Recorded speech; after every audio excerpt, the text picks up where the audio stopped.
get there in a second. I just want Savannah to get settled. Okay? All right, Blake. Actually, I'll tell you what. I would like to play the guitar, but middle of the front bench. Okay, that's all right. If you tell him what to play and he doesn't mind playing with an iPad, you can put it on. Okay, awesome. Thank you.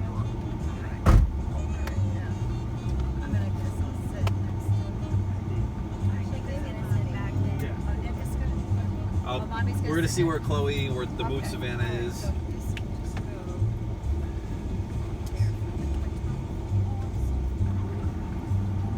Right, you mind if I shotgun with you? I can set that up. Yeah, give me a second. Yeah. I mean, he doesn't have to. You can sit next to him.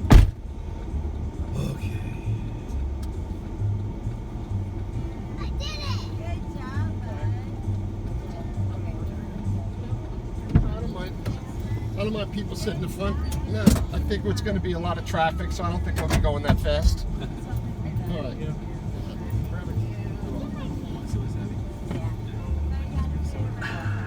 Oh, okay, buddy, with the way back. Oh, here, can you give him this?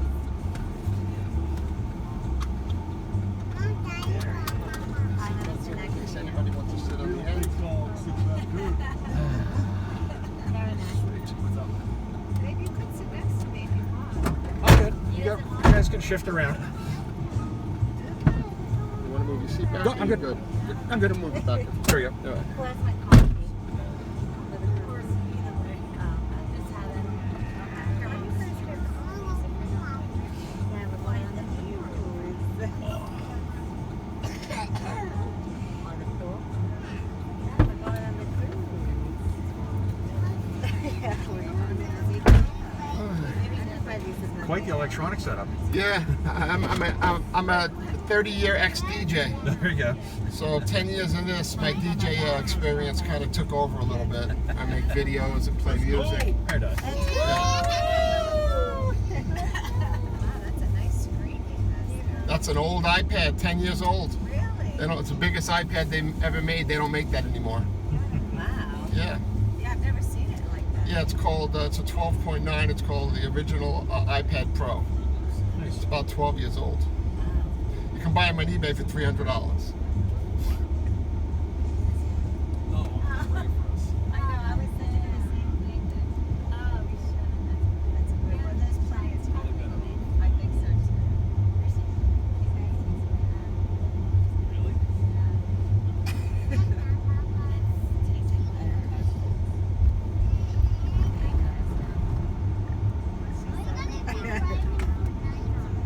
No, it always takes like an hour and a half. What's it estimating? Yeah. 6 episodes. 2 hours Okay.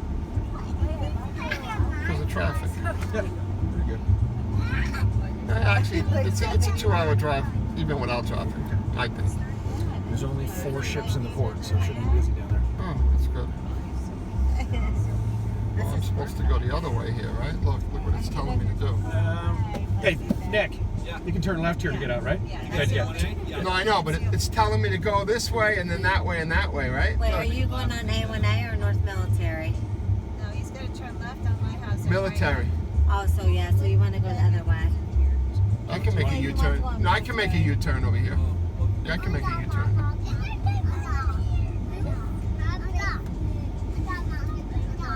So you could have went this way. It's okay. Okay. No, I like to always follow this. Yeah. I have a thing about that. Yeah, I always like to follow this. Trust the maps. Yeah, I trust maps. Yeah. Yeah, so yeah. Just go straight. Yeah. Grandpa seems far away,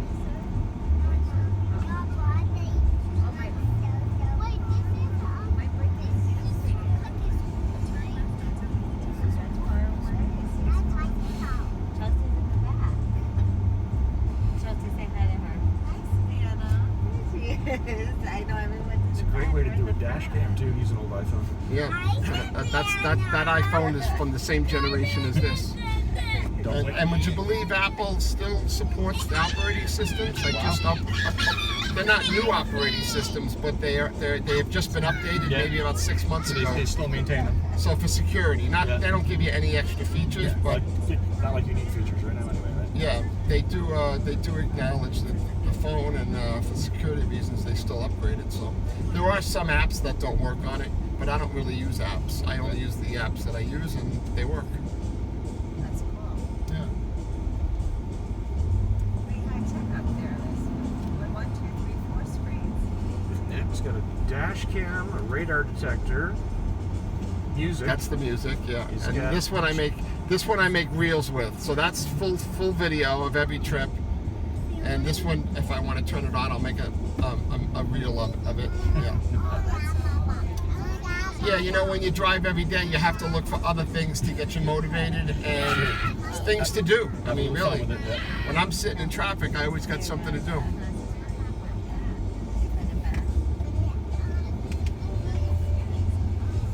You get off residential streets, then it's just nothing but annoying I-95 traffic. Yeah. Oh, look, we're passing Lincoln Parsons. Oh, yeah, look, there's a thing about you.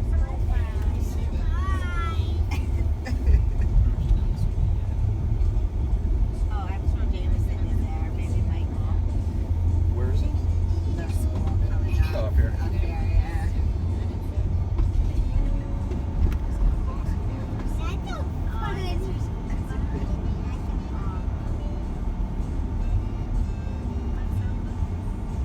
Yeah, it's so cool. It's so nice. Your kid has to pick them up early or something. Oh, it's Aunt Nicole? I love her. She's so nice. By the time you go to school, right? Yeah. So when Savannah sleeps in, it's very get them here before eight. Well, when Savannah has school, I drop them off later because I just do it all in one. It's easier. So I'll drop them off at like 8:30, 40, and then I drive Savannah off. They school drop off is not until 9.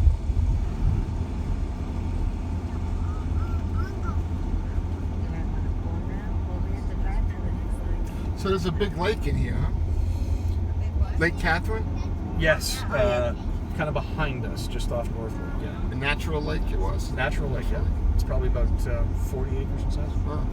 I saw that when you comes in, it says Lake Catherine. Yeah, a lot of people fish there. Yeah, I've never been up this way before. Very rarely I come up here. Where are you from? I live in Fort Lauderdale Beach, but I Okay. normally just go Fort Lauderdale to Miami. Okay. And every now and then I'll go to Palm Beach Airport and Boca, but I don't really come around this way much. I love Fort Lauderdale Beach. It's a pretty area. Yeah, I've been there 30 years. I love it too.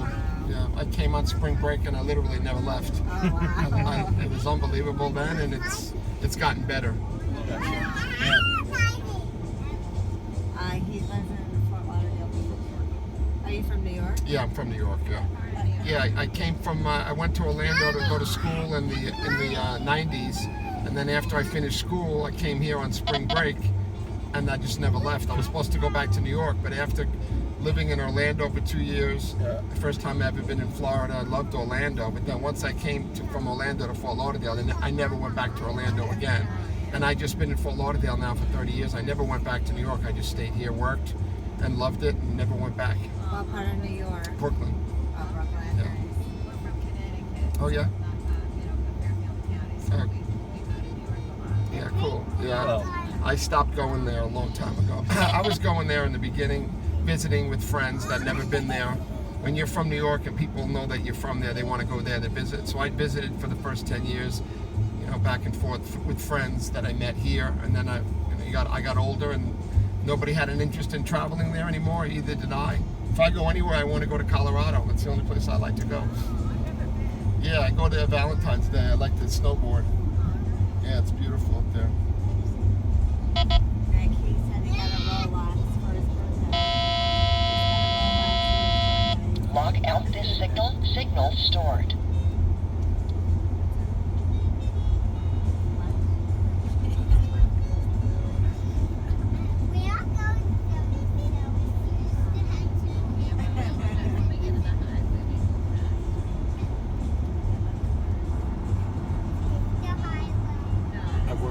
office at my house. I never get out in the morning. So for me, this is like, wow, look, Oh, yeah. this is what the world looks like in the morning. I work out of my house too.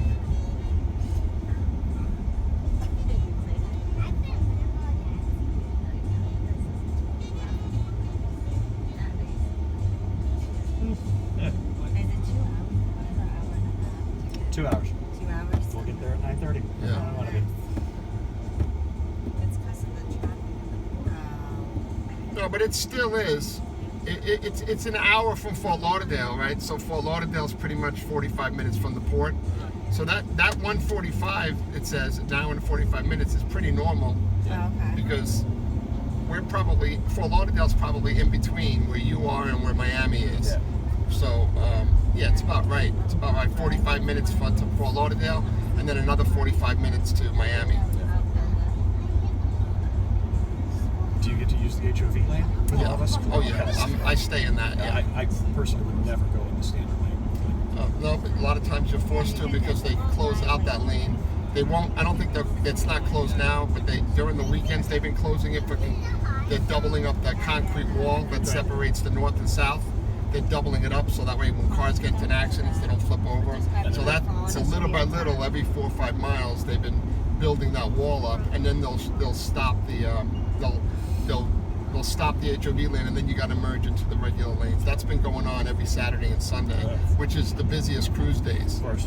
So lots of times I'm getting there very early because if I have to wait for, Trying to make up.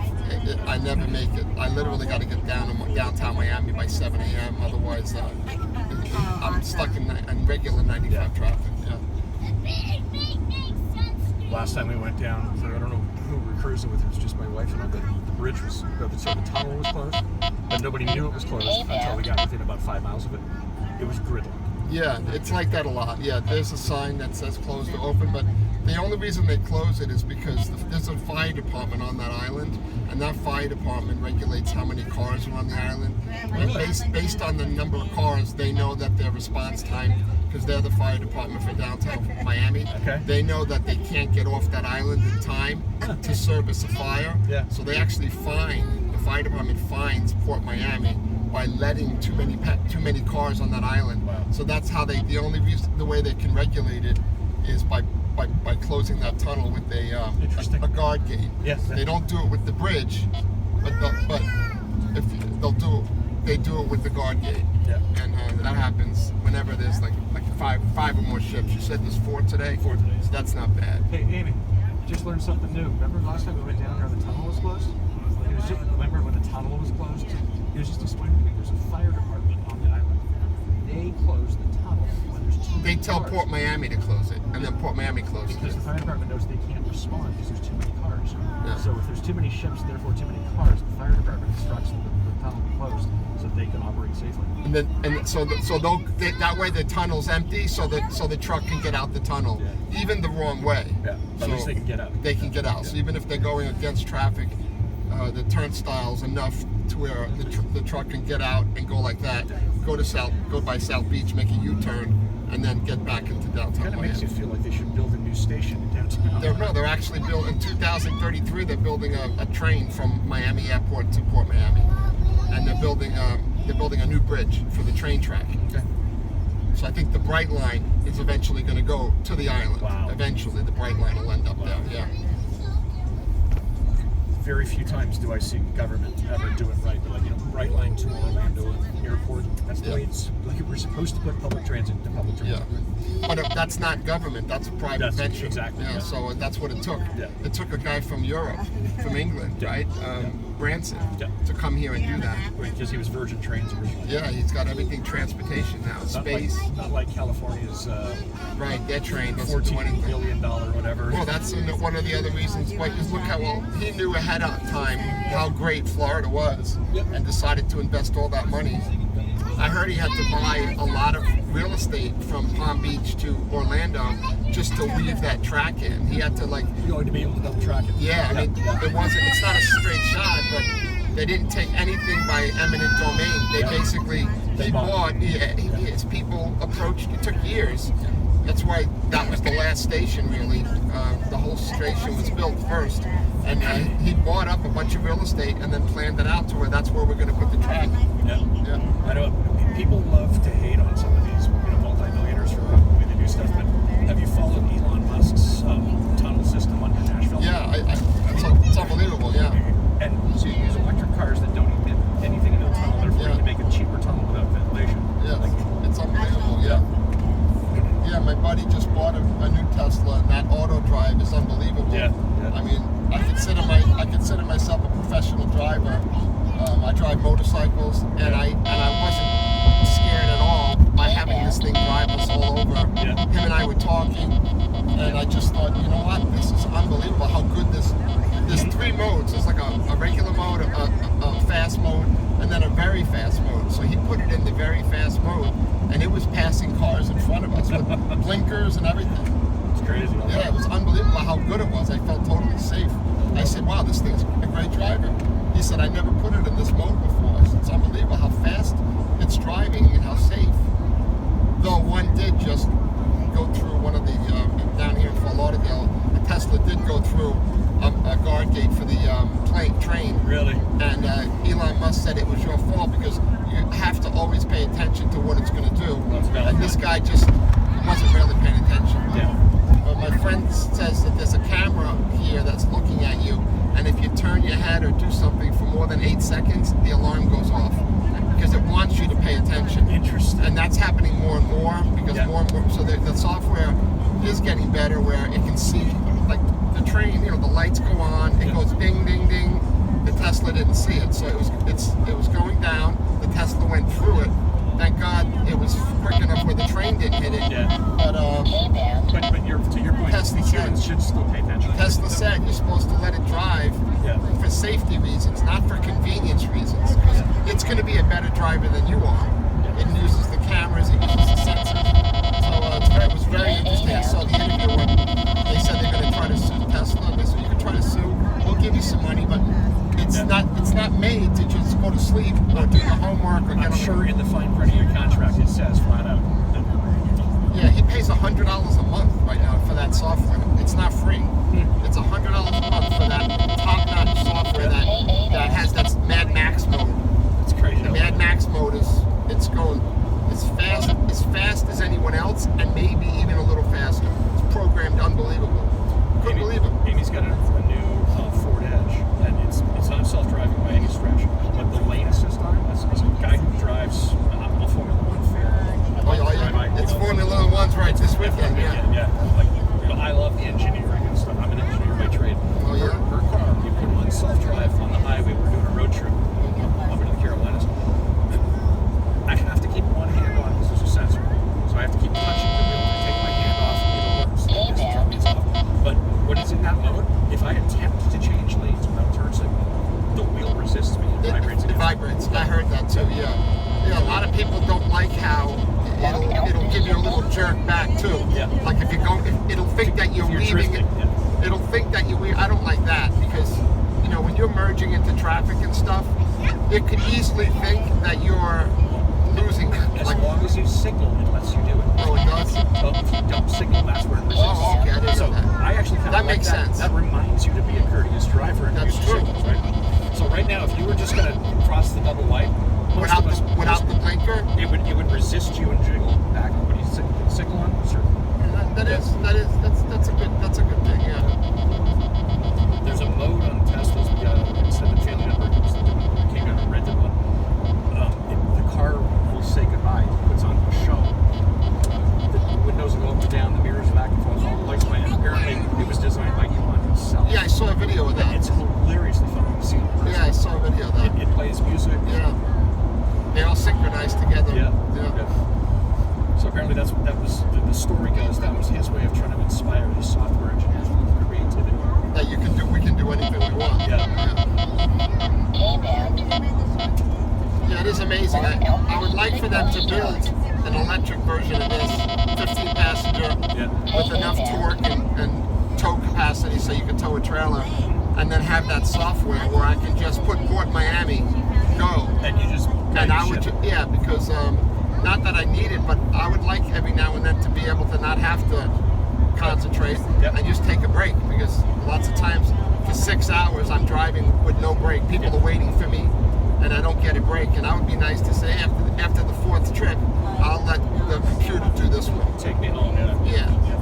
I like that. That's a good idea. Yeah. I don't know that they're working on it yet, but I would like to know that when they are, I would like to buy that. I would like to buy an electric passenger van. No news about that yet. But It'll happen.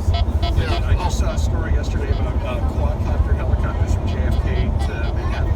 electric. Yeah, fully electric. There's a pilot in them still. So there's 3 seats in it and room for luggage, but it's a quadcopter. For transportation. Yep, so you can hop from JFK to Manhattan. That's and great. it does it in 10 minutes versus the hour and 20. That's great. Yeah, that's great. My total experience of this is watching the local news channel. We got the guy in the car every morning who's narrating the commute. So I'm usually having breakfast and I'm watching this guy saying, well, we're slowing down here, Mike Lane's Road. So I don't have to do this, right?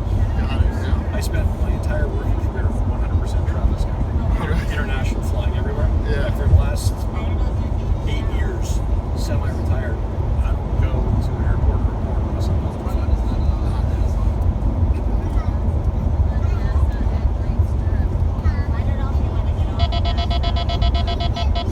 Lock out this signal stored.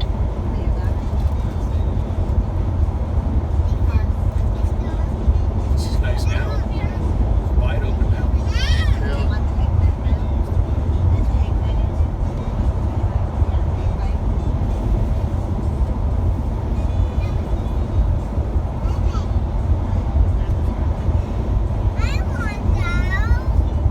I noticed there's a lot of highway patrol giving tickets in Palm Beach County. Really? And once we get to Broward, all the way down, there's no law enforcement, you could say. Right. But once you hit Boca or Deerfield, always, every time I come up this way, I'm always seeing the highway patrol stop people. Really? Yeah, I don't know if it's because see how it gets narrow here? It's a little dangerous to pull over. Well, as you go south, that wall is right up against that yellow So there's line. nowhere to pull So off. there really is. I think that might be one reason, and also the express lane. It's hard to stop people in the express lane too because they can't get off the Yeah. express lane. So in the express lane, everybody's going really fast because you got cones on this side. You got no runoff. It goes from 1 lane to 2, Yeah. and then that traffic makes everybody else go fast. But you don't see anybody getting speeding tickets after, let's say, Deerfield. Interesting. But up here, yeah, every time I come up here, even up here now, I saw 3. After Boca, I saw 3 cops giving tickets to people for speeding. Interesting. Yeah, and it happens in Palm Beach County, but it doesn't happen in Dade and Broward. J-Man. Good observation. I'm very conscious about that, so the radio's going on for him right now. Oh, yeah. I just got a message in my ear, speed check 95 South. That means that people have reported it. Or using Waze. I know Apple Maps. Lock But out this it tells you when Yeah. people have gotten stopped. It can kind of program Yeah. something, and it just tells everybody else. Yeah, the Google version of Waze is similar. As long as somebody tags it, it says it's congestion 6 miles ahead. So if you get pulled over, it's commercial, right? That's a whole different. Yeah, I haven't got I got a speeding ticket in Fort Lauderdale Airport about 3 months ago, doing 30 and a 15. But I hired the ticket clinic and they got it dismissed. Okay. Good. So I haven't gotten a ticket on the highway in probably over 10 years. The radar detector kind of just keeps me balanced and makes sure that even if it's just going off, I'm just taking it easy. If it's not going off, I feel very safe because it works so good. I've always said to everybody, just don't be bonkers. You know, you can be slightly faster. And there's most police officers in South Florida, especially South, they're all undercover. Yeah. You know, the trend is not marked cars. Everything is unmarked. So when you do see police, even the unmarked cars have radar. So this thing could be going off, and you're like, well, where's the police? Right. They're there. It's just they're driving around in an unmarked car with their radar on, and that lets me to know is don't weave, don't do anything silly to draw attention to yourself. Stay 10 over. Yeah, I usually go as fast as the person in front of me. That's how usually I drive. Don't be the guy passing everybody. Yeah, I try not to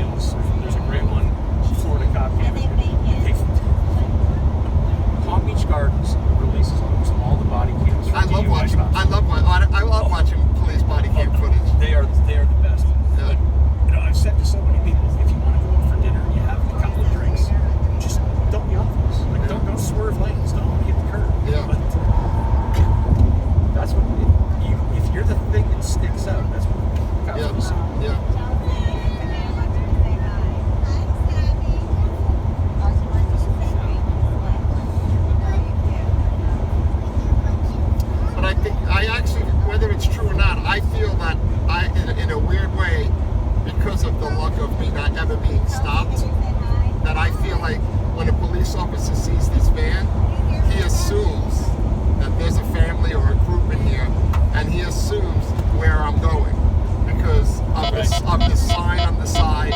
It's a big vehicle, Right. Yeah. and it's different seeing like a little Honda Civic A 21-year-old in a Civic driving too fast. driving 85 miles an hour. Yeah. If I'm driving 85 miles an hour, it does look like this guy's bringing somebody to the Yeah, airport. he's a professional driver. Yeah, this guy's bringing some. So in a way, I do feel that if there's 5 cars in line and we're all doing 85, that I'm the last one he's going to stop. I think you're 100% right. Yeah, I think he doesn't think I'm drunk or high. Yeah. He doesn't. The guy knows that I'm going back and forth all day. And because you're commercial, they probably both full know that your maintenance is good. And you're right. And actually, this vehicle has to get inspected, so that's Yeah. another thing. The regular cars don't. And that I have a chauffeur's license. And usually, when you have a chauffeur's license, well, all the time, they do background checks and drug checks and all that. So automatically, when you're driving, maybe not the big rigs, because you don't know who's driving those these days. That's true. But Yeah. but because they're statewide, they're countrywide. Yeah. But You're him, Florida they licensed. know that I'm Florida license, Florida chauffeur license, commercial insurance. I have to pay to go into the airports. I have to pay to go into the cruise ports. Really? Yeah, I pay. Yeah, I have stickers. That's the sticker for Okay. for Port Miami. See that little Yeah. chip? See that little chip in there? Yeah, same as the Sun Pass guy. Yeah, that chip, every time I either go to the bridge or the tunnel, it charges me money. And even if I'm circling around the port, it's charging me. So you're not even supposed to be in there circling. And as a punishment, they charge you every time you circle. You're really supposed to only go in there when your passengers are ready. Okay. But they did just recently make a lot. Are you going on Norwegian Caribbean? Norwegian? Yeah. Well, that's funny because right across from Norwegian Terminal B, they just put a bus lot or a show or it's I guess it would be an Uber Black, because Uber Black has to have commercial insurance now. They just changed it. So Uber Black and Shuttles have their own lot right across from Terminal B. And if I'm picking up people at Norwegian, which might be you, Yeah.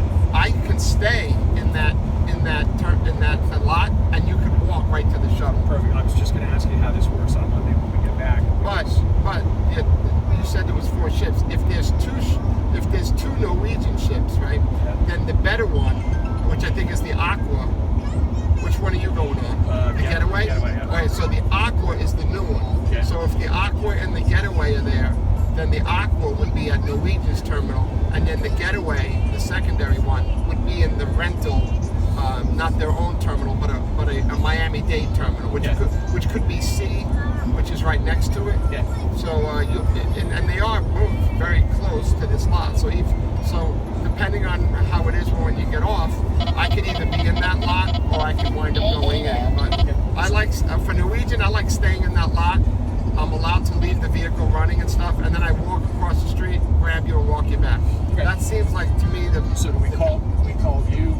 yeah, that number. I'm going to be your driver on the way back. So as you're getting off the ship, when you're in the customs line, you'll be off in a second. Yeah. Everybody's off real quick these days. Yeah, and then I'll try to be there right there when you get off. Or when we pull in there now, I'll show you that lot, and that's where I would be. I would be at that lot. Easy. Yeah. I'll herd all them into one spot. Yeah, you're right. Arriving now is a lot easier with facial Yeah, but you do have those little kids. So I wouldn't probably want you to cross the street, but we'll look at it anyway. We'll see it, because when you have little kids like that, I don't even think there's a crosswalk. So we'll see it when we go there. But for little kids, it might be better that I pull in and go to the where I'm supposed to be. But it is crowded in there. It's hard to get in and out of there. And sometimes once you're in line to get in there, if you were waiting, it could take like a half hour for me to get to the front. Yeah, so Well, then we'll come walking to you. that seems like to me the fastest way to do it. The only reason I wouldn't do it with you is for safety, because you have the kids. But that would be. We have enough adults. Yeah, I would hold those kids. Those kids, the little ones, you have to hold them in your arm. Yeah. And then the baby you have in the stroller, you should be all right. And if I walk across the street and guide you and grab 2 suitcases and we walk slow, I stop the traffic and then you guys walk. That's what I usually do. I'm fearless when it comes to cars. I headed a church marketing team for 10 years. Oh, yeah. In a place that had 1,000 seats, 3 services, 500 cars. Yeah. So mega church.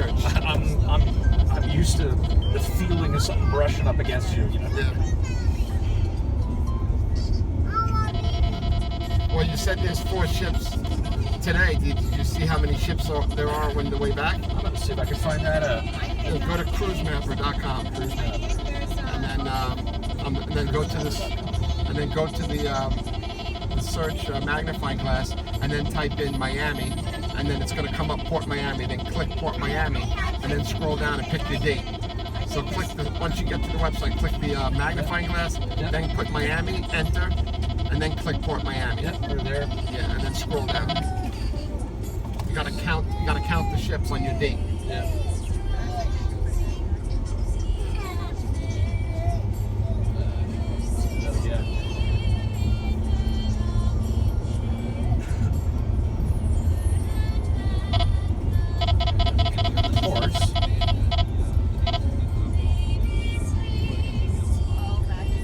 See if there's another Norwegian ship that day. Right now, today, I see the Getaway, the Wonder of the Seas, and an MSC. Oh, so there's only 3 today? Only 3 there, unless there's the version up the other end. Yeah, there's only 3 right now. Oh, that's great. I mean, no traffic. Oh, there's 4. The Carnival Conquest is up the other side. All right, so it's 4 today, all right. Yeah. So 3 down already. Okay, we can change dates.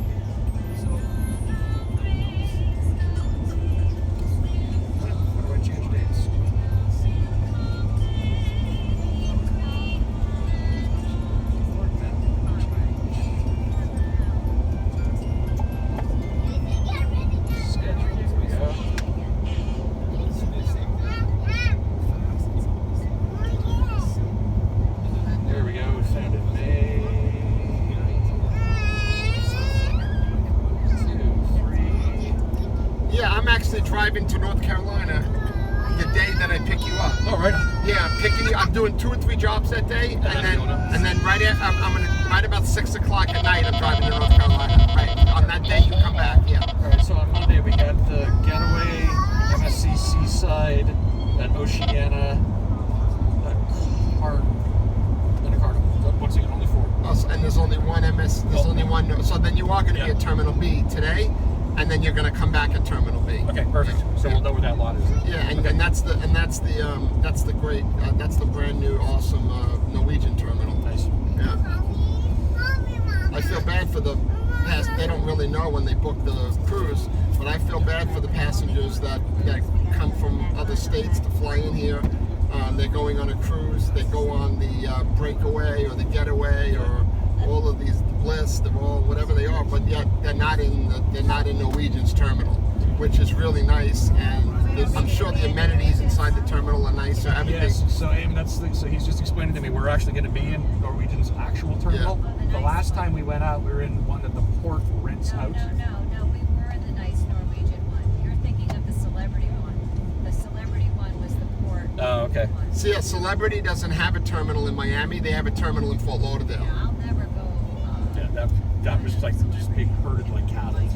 Yeah, when Celebrity's in Miami, they have to use the generic Miami terminal, and when Holland America, they have to use the generic terminal. Princess has to use the generic terminal. Okay. Cunard. So I'm getting a bunch of good advice on what he's going to be the one that picks us up when we get back. Yes. There's now a waiting lot for him across, but we're going to get on the phone because there's no crosswalk. He doesn't want the kids walking across that street on his Escort. So I'm gonna come get you. I should be there right when you exit the doors, and then I'll help you with 2 of the luggages, and we'll slowly walk to that lot across the street. Yeah, I think that is the fastest and easiest way to get people, only if they're at Terminal B. but he wants someone to carry the kids. I would think it'd be safer to carry the little ones. Yeah. Because I might get yelled at. Yeah. If the code enforcement guys they're gonna look at me and say, "What are you doing with this family crossing the street?" And I'll take the heat. So I made him do it. Yeah. And you'll see when I drop you off how crowded Oh yeah. See, I have to. I'll explain it to you. It's so crowded in there. Even if it's the only ship there, you still got 5,000 people Yep. getting on and off at the same time. Yep. You got 10,000 people. Everybody has to have a car. Nobody's walking on that island. Yep. So that's and all the new terminals, the logistics are terrible. The old terminals, they're great. There's a lot of room because when they built that island, that's a man-made island. When they built that island, they did it right. With the terminals, all have 5-6 lanes in front of it. But those 3 new terminals that they built, MSC, Royal Caribbean, and Norwegian, at the tip of the island, that was originally cargo land that they negotiated out of the cargo department just to build these 3 beautiful brand new terminals. And you can fit 4 ships there because MSC has enough 2 berths for 2 ships. Wow. So that's 4 ships at the tip of the island that are there now that were never there when they built that island. And then you got Virgin at the very end. Yeah, that's true. This way. So now you have 5 ships that are there that were never supposed to be there. And the Virgin's okay, but you still got to go through that whole line to get the Virgin because they're at the end of the... True, you got to pass everything. You got to go make a giant U-turn. That takes the longest. What about Oceania on the other side? Yeah, that one we never go to. Okay. That one's well, Oceania also goes on the cruise side. The only time it goes to on the other side is when it's going to Cuba, because when it's going to Cuba, no Americans can go on it. Ah. So they have a special. That's why when it's on the other side, they have a special procedure because they're checking all the passports manually. They're not using They're not using facial recognition because it's going to Cuba. Right. So when different process. yeah, so when Oceania is on the passenger side, then it's just doing a regular Caribbean cruise. When it's on the cargo side, it's going to Cuba. Yeah. Interesting. Yeah. Crisis.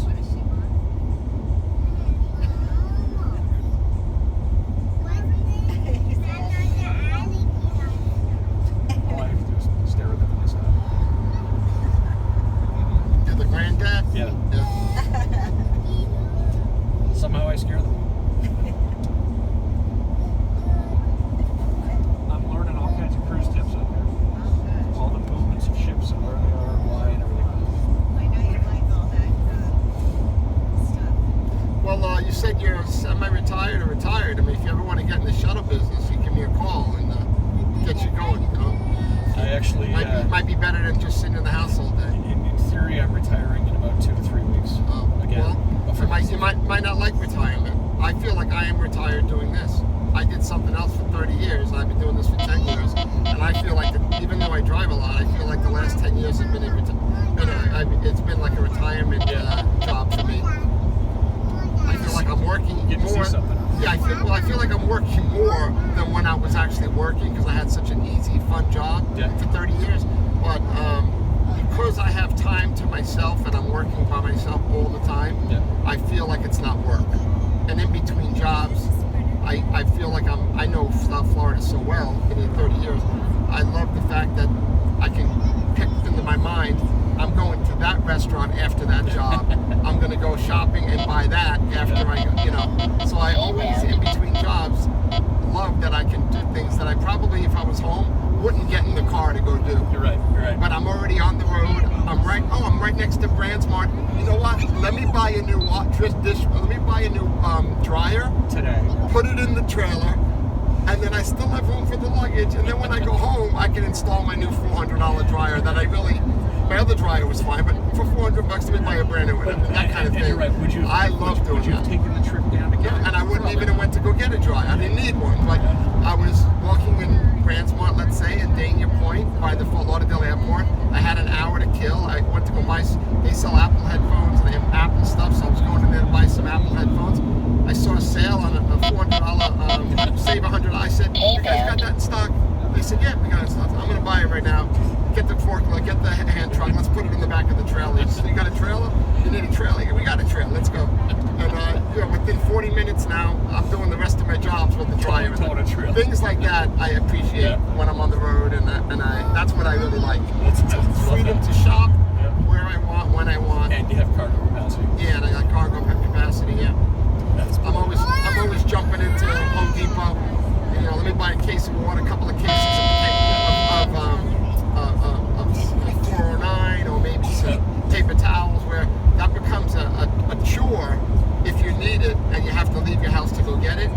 I never have to leave my house to go get anything because I get it on the Yes, you're road. right, yeah. Even food, shopping, food, everything. I just, Stop along the way. yeah, and then once I get home, I have everything. I unload the trailer. I never have to go anywhere. So, Smart. and I do that every day. Give Like you every some day. time. Yeah. Very good use of time. For us, everybody lives, well, where they live, there's a Costco 2 minutes from their house. So it's great. So Amy goes to their place, gets Costco, comes back. We got a circuit. The other 2 kids live in Jupiter. So everybody's within 5-mile radius. Jupiter's north, right? Yeah. It's the next town north. Right. Literally. That's Indian Town, Indian Road or Indian something? Town Road, yeah. That's where it merges into the turnpike. Correct. I know, because when I have to do these long trips, that's where I get off. If I'm taking the turnpike, I get off at Jupiter to get on 95. Yep. Yeah.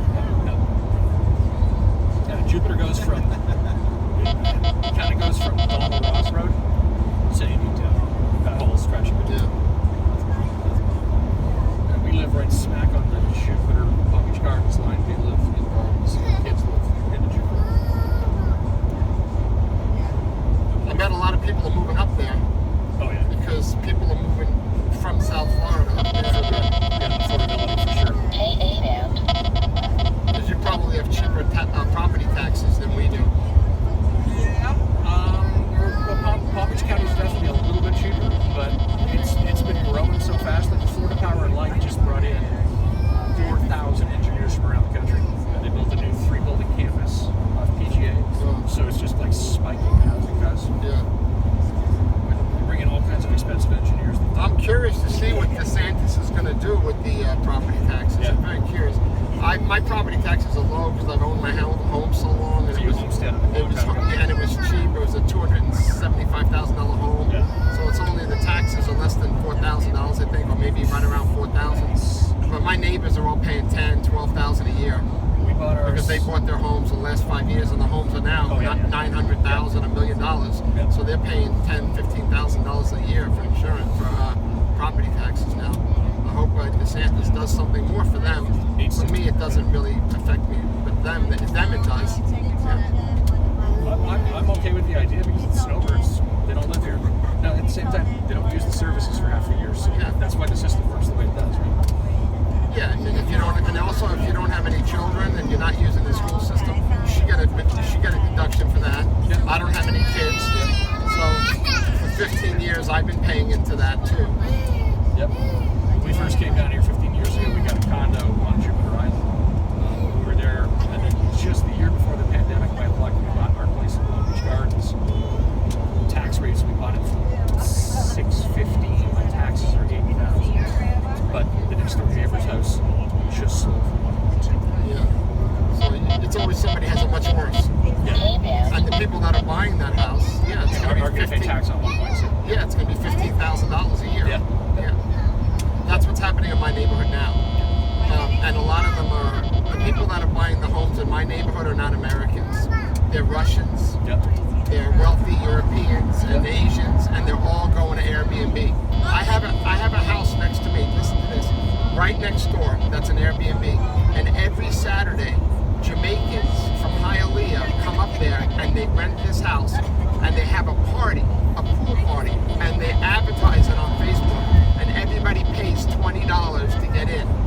And they have a barbecue, they have a DJ every Saturday, and the neighbors don't like it because there's cars parked everywhere, right? Yeah. So they're calling the city, the Fort Lauderdale. Fort Lauderdale does come, and they put stickers on the cars, but they don't tow the cars. So now they're asking, why aren't you towing these people's cars? They're all coming from Miami, they're non-resident. and the police, the police department does not. Fort Lauderdale Police Department says we do not want to tow anybody's car that's parked like that. We know why they're here. We're giving them stickers. That should prevent them from doing it, but they don't even care that they're still doing it because they know it's not getting towed, and they'll just take a razor blade and take the sticker off. And I minded at first because they were parking on my grass, and on my swale I do have sprinklers, and they were breaking the sprinklers. So I was in the same mindset as my neighbors for the first 6 months. But then one day I came home for lunch, and I saw it going on, and I was discouraged. The guys were on my grass. My grass was dying. Sprinklers might have got broken again. But I wound up just walking in there, and it was only black Jamaicans, no white people in there. I walked in there, and I said, "Whose party is this?" And he said, "Who are you, man? Who are you, man?" I said, "I'm the neighbor." He goes, "Man, don't complain, man. Don't complain. We're having fun, man." He goes, "Come on in, man. Come on in." And he put a wristband on me. And I went in there, and he goes, "Man, come on." And then he grabbed over like two girls that were helping run the party. They were beautiful Jamaican girls, and he said, "Man, go take him in there, man. We're using his lawn and he's breaking his sprinklers. Go help this man out." And anyway, these little girls took me in front of this line where everybody was having this check-in, and I had this rice and beans. The chicken was delicious. Then I went over to the DJ, and he goes, "Come on, man, go for a swim, man. Go for a swim." I basically had my Lululemon boxer shorts on. I took my clothes off. They gave me some.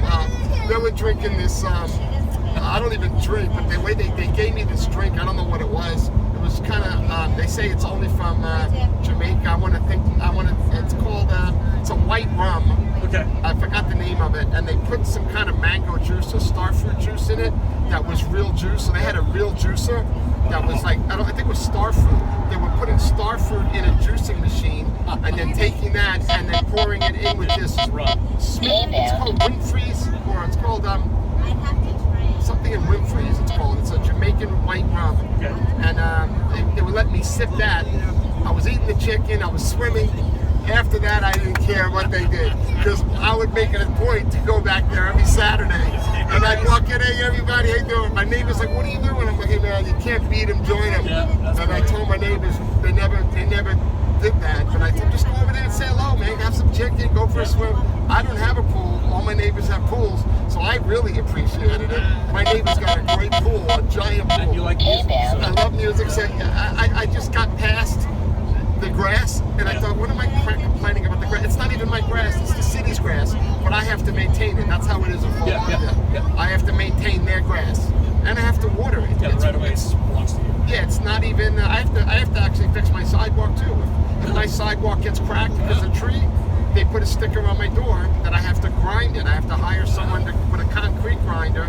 You know how like sometimes the roots go up? Because the homeowner in Fort Lauderdale is responsible for the swale and the sidewalk. Yeah. Interesting. Yeah. I've lifted pavers in my own driveway and gone into the Sawzall a couple weeks ago when we live in an HOA, so the HOA takes care of the sidewalk. Yeah, we have to take care of the sidewalk. It's okay if it's cracked. They don't make you pour new concrete. But if it's a lip, they make you grind it. Yeah, that's reasonable. Yeah.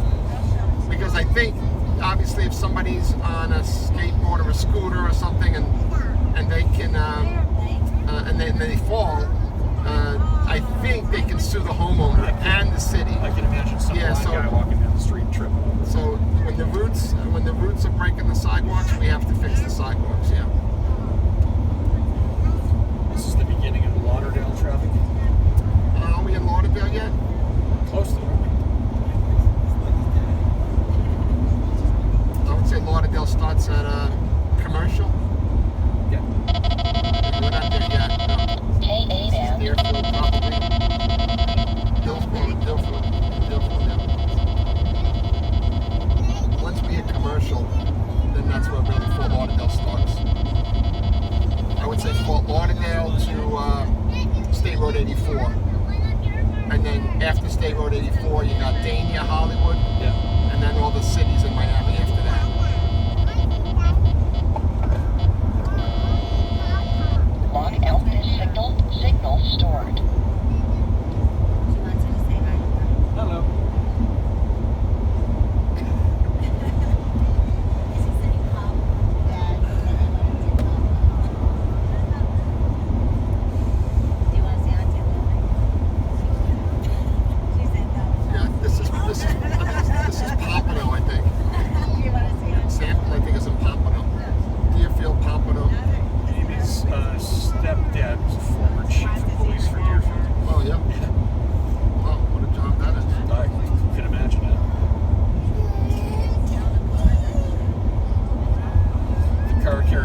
most of the stuff when you sit down with him and you get a drink in his hand, like, hey, what's he tell me about something I can't talk about? It's like it's all hush hush, super secret stuff. Oh, I think that Bentley's here. Bentley was sleeping on the blanket.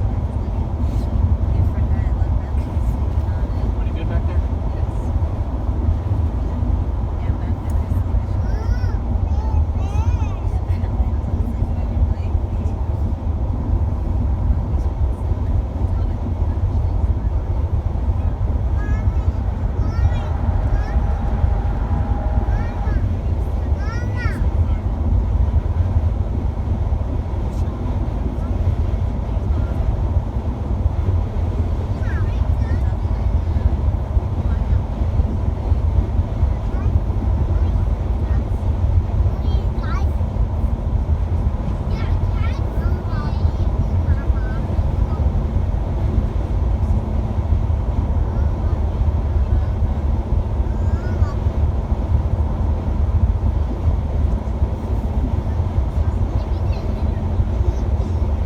Yeah, that's right, Mike.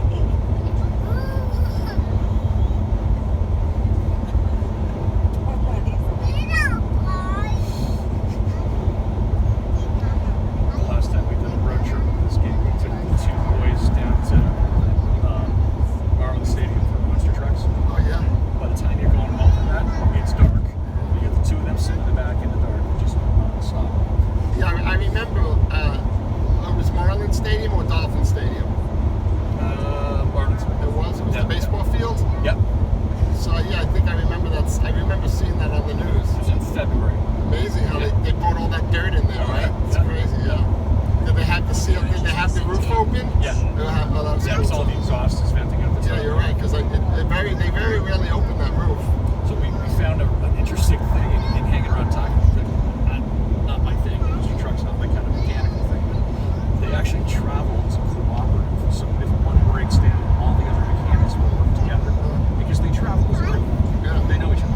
Yeah, it's So as much as they're competing against each other, Yeah. if something mechanically breaks down, they'll get together and say, Yeah, because it's about the show too. Yeah, right. If they can't get the show looking good, then the money doesn't fall in. Yeah, The advertisers are only going to Right. promote, advertise if that show is really awesome. So yeah, if a truck breaks down, and he's not there. The that kids don't get hurts to the see their show. hero. Yeah, that hurts the show. Yeah. I follow MotoGP racing, motorcycle racing. Yeah. That's my sport that I watch. I was a major fan when Valentino Rossi was Oh yeah, sure. He's got his own race team now. Yeah. I remember. Actually, he's one of the guys, the number one guy that's leading the world championship this year. They're about 4 races in. His name is Marco Bezzecchi, and he was trained by Valentino Rossi in Valentino's ranch in Toluvia, Italy, and he's a protege of Rossi. And right now, he's leading the championship with Aprilia Racing. Nice. Yeah, he's driving an Aprilia. Watching Rossi race was like he would go up, lead the pack, drop back down a few places just to have fun with it. See people again. Yeah, he's one of the greatest of all time. There is another guy racing in this generation now named Mark Marquez, who is competing to be right up there with him, and he's one of those aliens they call him, meaning he's so much exceptionally better than everyone else. But he's kind of late in his career right now. But he did win the championship last year with Ducati, and now he's having a hard time this year. But I like to follow that. Yeah. I get it when I watch it, but your brain has to disconnect. And go, I'm sorry, how's that tire even sticking when the bike is like 95 degrees?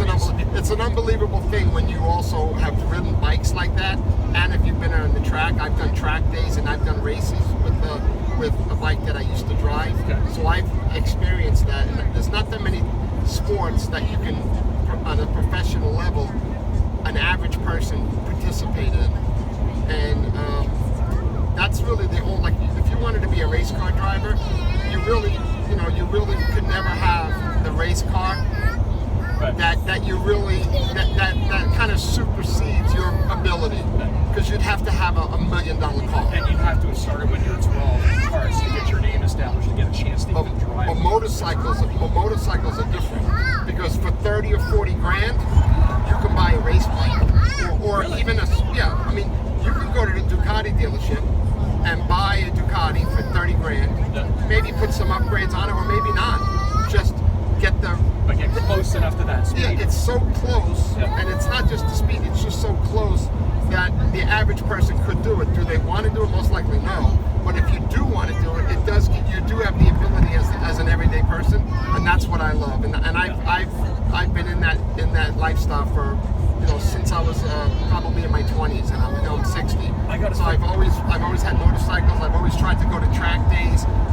When I was younger, I raced. I had a race number. I had a race team. I had a pit crew, and I love that. Now when I watch it, I can remember. Oh, I used to do that on a professional level, and that's something I can't see anybody in any sport doing.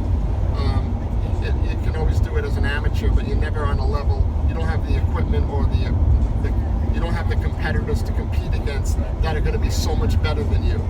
And that's what I love about motorcycle racing. I don't think the average civilian could ever understand the acceleration of these machines. I mean, like the average person who thinks they know a motor would never understand. No, it's pretty amazing. It's pretty amazing. I did about 3 races at Homestead, and in Homestead they use the back straightaway as part of the race, as part of the racetrack. So Homestead's an oval, and then and once you go like that, They drop to the infield. and then it goes to the infield. It goes like that.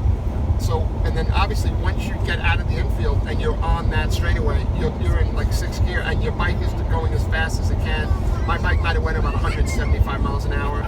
The professional bikes do like 260. I mean, the MotoGP bikes do like 250, 260. Literally another 100 miles an hour faster. See, I think they stopped the express lane here for construction, I believe. I think it's going to 1 lane, or we have to merge into here, I think. That would not be fun. Let me see.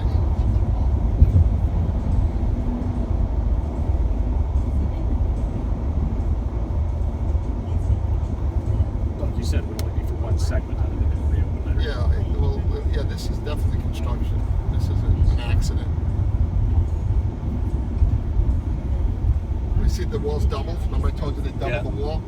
So Oh, yeah. so they're doing that. Just to stop a roll. Yeah, stop rolling. Interesting. Yeah.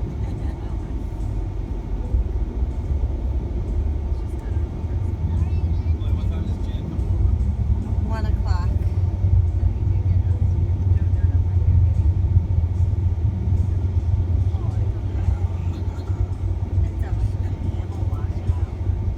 You just tell her that she let the dogs out all the time. Yeah, I told her about her neighbor. I saw her last night. I said that the neighbor complains, and she goes, I understand. And she said that the dog.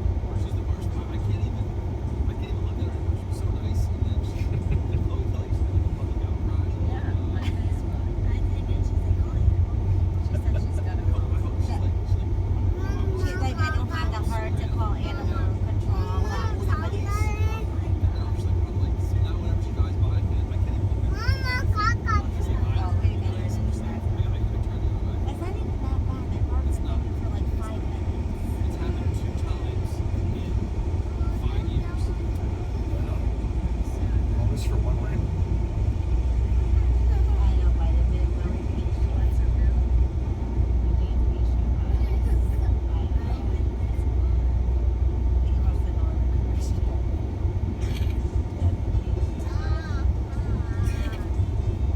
This is my street right here. See this street? Yep. So I live this way all the way that way to the beach. East side. Are you Mary's by the Sea or whatever it's called? Lauderdale by the Sea? Yeah. That would be 2 exits this way. That's Commercial Boulevard. So you got Commercial, then Oakland, then Sunrise. I'm on Sunrise. Oh, okay. Yeah. That's a nice area, right? The Fort Lauderdale. Right by the Galleria Mall. You know the Oh, Galleria yeah. Mall? I live right behind that mall. Oh, okay, Yeah. nice. Convenient. Yeah. Not as far in as you could be. Yeah. I'm just east of the drawbridge, where the mall is. No, I don't think so. Believe it or not, they just sold the mall, and they're knocking down half of it, and they're building all condos and apartments on top of it. They're just the guys that own Bal Harbor Shops bought it. So a lot of the businesses inside the mall are closing now because they know that it's going to be renovated. Some of the good stores are still there, like Apple's there, and and a couple of the big stores. Macy's is there still, but a lot of the smaller stores It's too expensive. Yeah, like Victoria's Secrets is there, and all the big brands are there, but the smaller ones are leaving because while it's under construction, they don't think that they're going to be able to pay the rent. But it's going to be a really high-end mall with high-end residential and rentals around it. The condo that we had on Chaparral was bought by a developer. We bought everybody out, bought the building next to us, so we were in 5-story buildings, 40 units, bought everybody out, knocked the building down, and put them up $15 million. Yeah, they're doing that in Surfside right now, which is where that building crashed, because those buildings, they all were built in the same time, and kind of like in the same developer style, and nobody wants to buy there because it's next to that building that fell, so everybody's trying to sell to it. They're actually promoting their condo buildings to developers, saying that we all signed a petition, all of us were willing to get, $300,000, $400,000, $500,000 for our condos, and all just move out of this building, because the maintenance and all that, the maintenance reserve, of it's too much. Also, the upgrades inside the building don't work. We couldn't get fiber in the building. There's no place to put a conduit.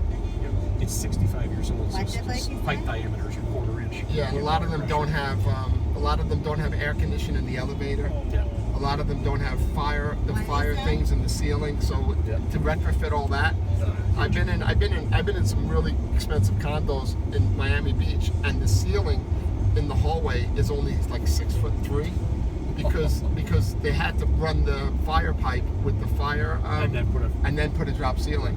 Where originally it was 8 feet, like it's supposed to be, but when you go in there, you can touch the ceiling, because it feels very awkward to go down a small hallway with a low ceiling.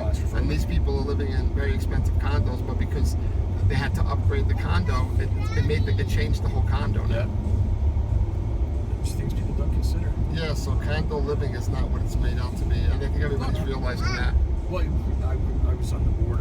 Unless you buy a brand new condo, but you're going to pay. Yeah, you're going to pay, but that's the only way to go. Because at least you don't have to. You're not going to pay assessments, and there's no unexpected costs. But for these older condos, I mean, the next 10 years you're going to be okay. Yeah.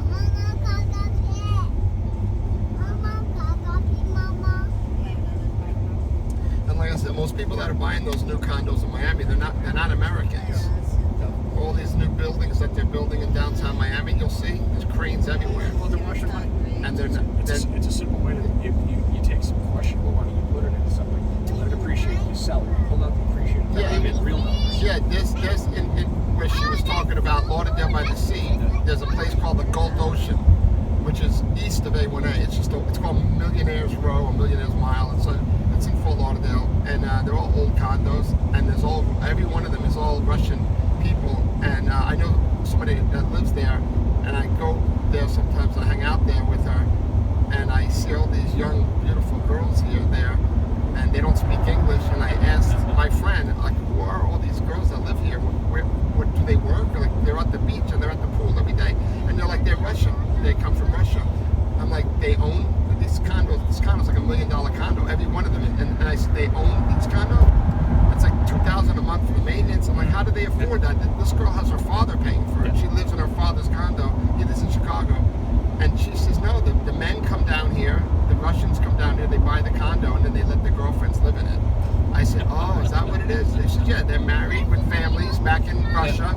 They buy the condo here, the wife doesn't even know, and now they have the girlfriend living here from Russia, and then they come and visit and tell the wife that they're coming on a business trip.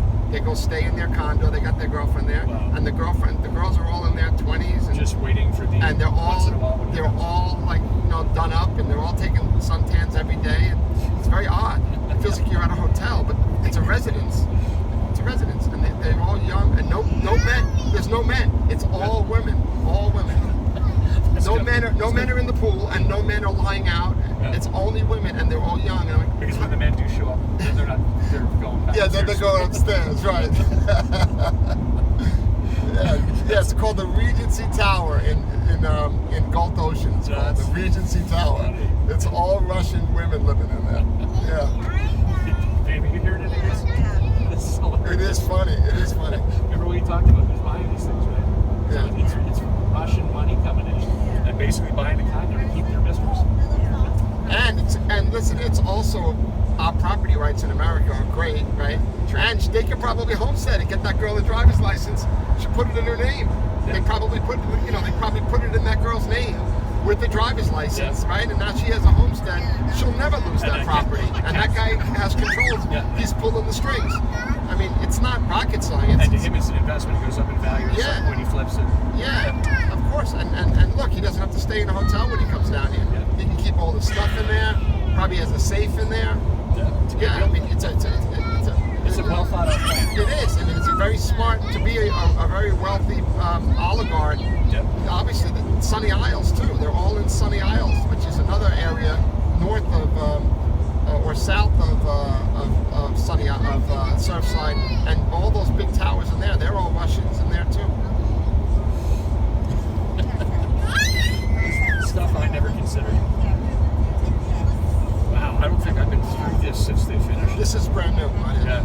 This is still under construction. Last time I came. Yeah, this is all new. This is when FDOT gets it right. Yeah, this is really good.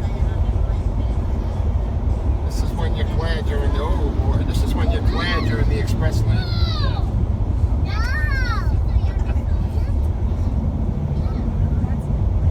That's an accident. That's a bad one. Good thing we didn't leave earlier, because we would have been in that must have been all backed up. They just opened it up in the last 20 minutes probably. This would have been all backed up.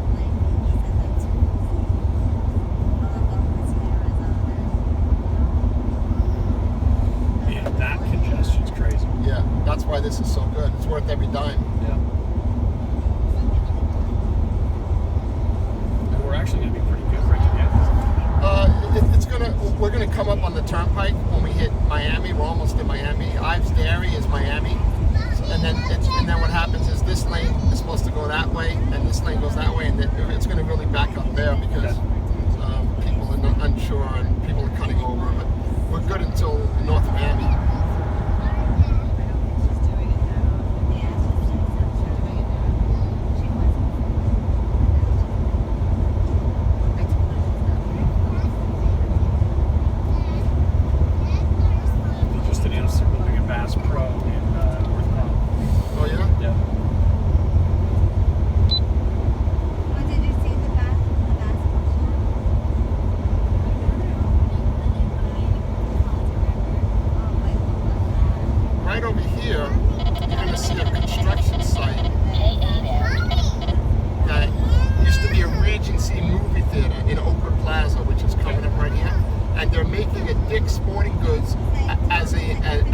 The only one is in Manhattan, where you can actually go in and do activities. Okay. So I have a Dick's Sporting Goods in Fort Lauderdale, but they only sell the regular sporting goods place. But I'll show it to you. It's a big. This is all brand new in here.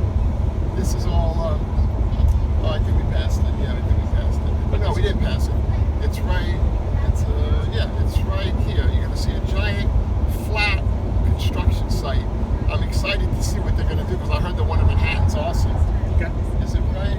Yeah, it's coming up right there. Look at this fence area. See this? Yep. That's going to be a Dick's Sporting Goods, but it's going to be an event place where you can bring kids to do rock climbing and different activities. Right here. There's only one other one, and it's in Manhattan. So it's going to be a Dick's Sporting Goods, but it's an activity center where you can go. So you go like rock climbing.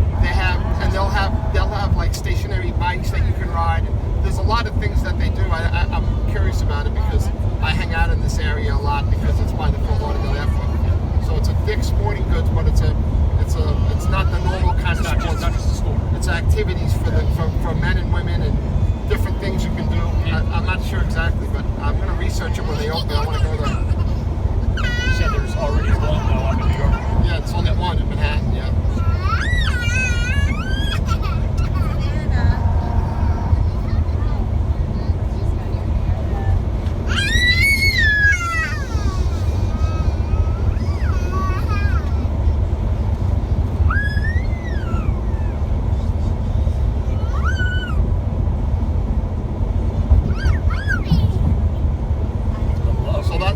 That's where Miami starts, right here. Ives Dairy Road. Okay. So there's going to be an overpass that goes this way, and once we go underneath that overpass, we're in Miami. 2 miles. And that's where it's gonna back up. And that's the next thing FDOT has to fix. What's that? Is that the next thing FDOT has to fix and realign the roads?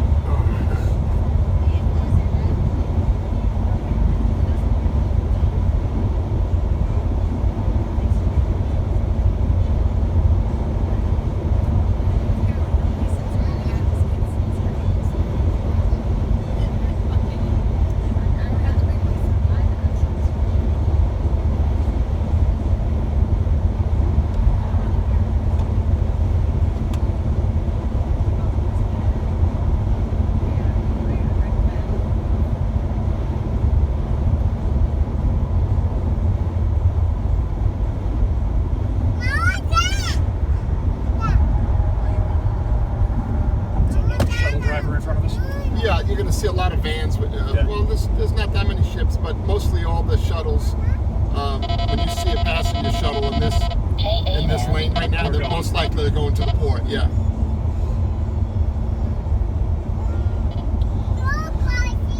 Oh yeah, you called that perfectly.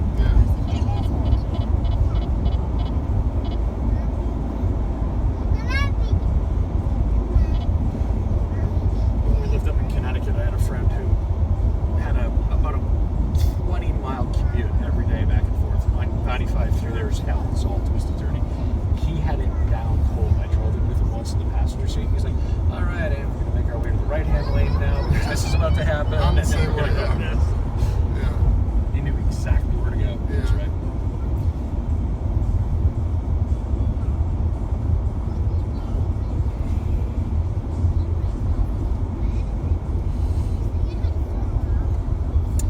Yeah, this is also a big weekend because of F1. Yeah. F1 is here.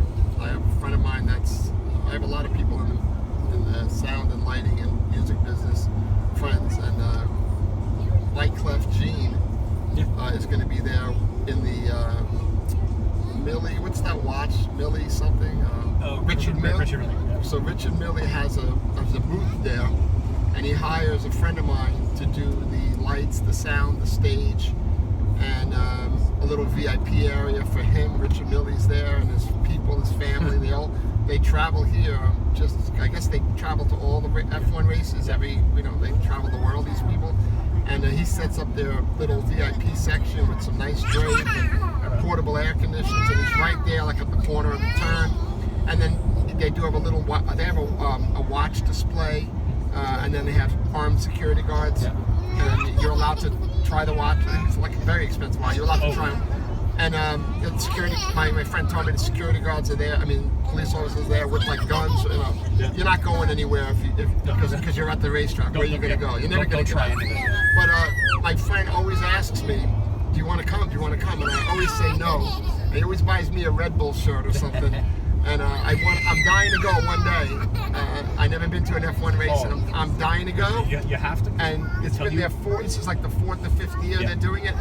And the reason why I tell them no is because it's always a big weekend for me. Yeah, that's true. It's a 4-day thing. He has a 4-day pass, Thursday, Friday, Saturday, you can make and Sunday. a ton of money working it. And he asks me if I even want to come and work with him and set up the lighting. He knows how to do all that. Yeah. Set up the DJ equipment. He does a lot of special effects for them, pyrotechnics and all that. And I would love to do it one year, but it just always falls on a time that I'm very busy. You have to hear an F1 engine up close and personal. I can only imagine. You don't hear them as much as you feel them. Yeah, it's sure. Back I mean, almost. think about it. They're wearing earplugs. Yeah. Then they put a head sock, Yeah. and then they put pretty much a $20,000 helmet on top. Noise canceling earphones too. Yeah. So the MotoGP guys, I know that they don't hear nothing. They might feel it because they're wearing headphones too, Yeah. and their helmets are the same helmets as the F1 guys. A little different, but they're like very, very expensive helmets. Yes. And they wear one helmet per race, and then they store it, and that becomes memorabilia. Well, And I know that they must not hear anything. the because technology these guys have developed in every aspect of the vehicle, protection, driver. man, these MotoGP guys have airbags now in their So they have little buttons and little lights, and they can set the sensitivity. So each of them are able to sense the sensitivity, meaning sometimes if you have a small little crash, you don't want it to go off because you might want to jump back on with the same suit. But if you have a big crash where your bike is not going to work, you want that thing to go off on a big crash. So they have like 3 settings, and most guys use the middle setting. And sometimes they'll have a crazy moment where they're losing control, and you'll watch them on TV, and all of a sudden it'll go, and then he has to pull over because during that almost high side, it triggered the airbag because he had it on sensitive, right? So it's an interesting technology. How those guys know to flatten out and ride it when they slide is always the thing that kills me. If they do drop the bike, you see the pros will sort of sit on the bike and ride it. Well, the rule is if the bike stops, you have to leave it alone. So the reason why they hold on to it is if you hold the clutch, the bike's still going. You're allowed, if it's able to still ride, you're allowed to get on it and join the race again. So if you're in the front and you have a little spill and you get on, you might be in the middle, or it might be towards the end. But if you're a really good rider, you might be able to get back on. Use the bike and separate from it. It stalls out. Yeah, it always stalls out. It actually stays on. It stays on for a little bit, and then it shuts off because the bike. If the bike is running for a long time on the side, it hurts the engine because it's not flowing the oil the way it's supposed to, right? So even when you do a wheelie, they say you shouldn't even do wheelies on those bikes because as the bike's up, the top cylinders are not getting oil. Yeah. They're that sensitive. Yeah. So you're not. Then they tell the guys don't do any wheelies on them. They do them when they win because at that point the bike's not being used anymore. But you only have a certain amount of engines per year. So that's what they used to. They used to do wheelies all the time when they win, but now they don't because they need to protect the engines. So they do the same as F1s. It's a certain number of engines, drivetrains, etc. Yeah, and if you're a team that's winning and you don't have concessions, meaning you're not allowed to do anything to the bike because you're so good, then it's even harder you have to take care of the bike even more. But if you're a team that's not doing too good, like right now Yamaha's not doing good, so they have a concession where Yamaha is allowed to actually work on their engine throughout the year to make it better because they know that they're not going to get better without that extra help. So they call it a concession, meaning we'll let you work on the bike all year to try to catch up with the top guys. Otherwise, every year you'll be embarrassed. You won't sell any bikes because if you don't win on Sunday, you're not selling on Monday. That's the thing, right? So they let them try to get better throughout the year in the hopes of maybe at the end of the year or next year you'll be as good. And we want all these teams pay a lot of money to join this race series. So we're going to go over this express lane bridge, and if you look to the right, we probably might see the Goodyear blimp on top of Dolphin Stadium because this is it's just qualifying day today. It's Friday or Saturday? Saturday's qualifying. This is Friday. So it's Friday. This is free practice too. So it's practice, and sometimes they'll have the Goodyear blimp on top of the stadium. Definitely tomorrow they'll have it. Is bikes regulated by Fiat? Yes it is. FIM. Yeah, FIM. Yeah, no. Hey no everybody, blip. look to the right hand side. Dolphin Stadium, Formula One weekend. Oh, wow. So. Well, Jim, I heard the tickets weren't so bad. Yeah, they weren't so bad this year. I don't know why. But still, it's like $1,000 for. And when you buy the cheap ticket, you don't get a seat. Nothing. No. The seats start at like $700, and you're not even can't even see anything. It's the most expensive ticket in Florida.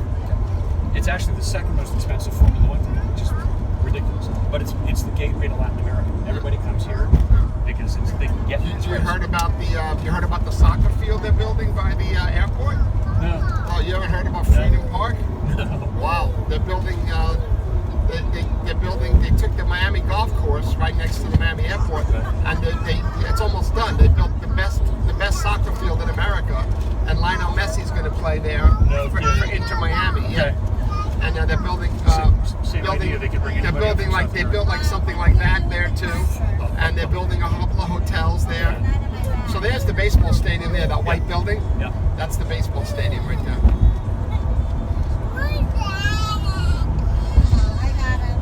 Some kind of motorcade of 3 bikes up here flashing brakes.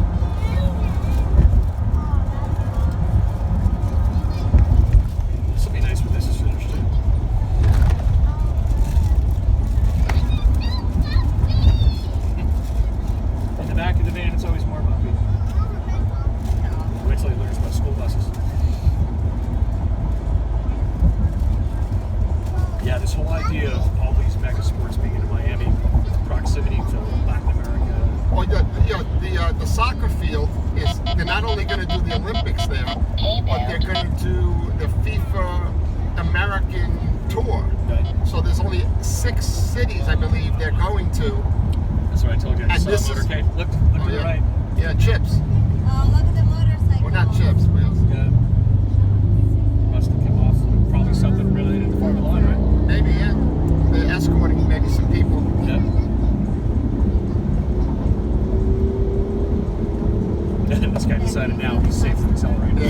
saw them. He was He saw them, holding them. but he should know that they're not going to stop him. These cops ain't stopping nobody. It's so dangerous. They got places It's to go. very dangerous for them. You know, the police officers on those bikes. Oh, yeah. It's very dangerous. These guys have racer spirit because to get on the express lane with that bike, three, you know, they never drive exactly behind each other. You notice that, right? Yep. They always got to wait in case something happens. Never They're gonna drive in the oil. Yeah, exactly. Behind each other. These guys, and they're not sitting in traffic. They're trying to pass everybody either. They're not driving in nobody's blind spot.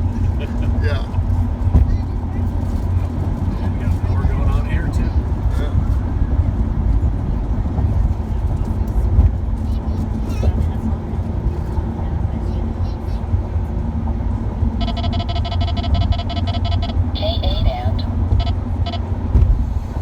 Yeah, so I'm excited to go to that stadium, that soccer stadium when it opens. I'm very excited to go there. They say those tickets are going to be very expensive too. So it's an entertainment center. They're building a couple of hotels there. There's going to be a mall there, and there's going to be a giant parking garage, and their stadium's almost built. We can't see it from here because it's by the Miami airport, but when you go to the Miami airport, you have an unbelievable view of it. Because like I said, it was built where the Miami airport golf course was. Oh, you did? Yeah, that's an experience center, right? That's, Yeah, it's going to be awesome. Yeah. It's going to be expensive. I've never been to a soccer game either, and I'm looking forward to doing that. I got to see Liverpool versus Manchester United. Oh my gosh! In Europe? Yeah, in Europe. That was something. Yeah, and with all the Latin people here, it's going to be very exciting. Oh, yeah. The grudge match is Manchester versus Liverpool. It was in Manchester in their stadium, and there was just one section of the stadium reserved for visiting folks, and it was a ring of shoulder-to-shoulder police. The whole section. Oh, People fall from fighting each other the whole time through. Yeah, it's going to be exciting. I'm looking forward to going.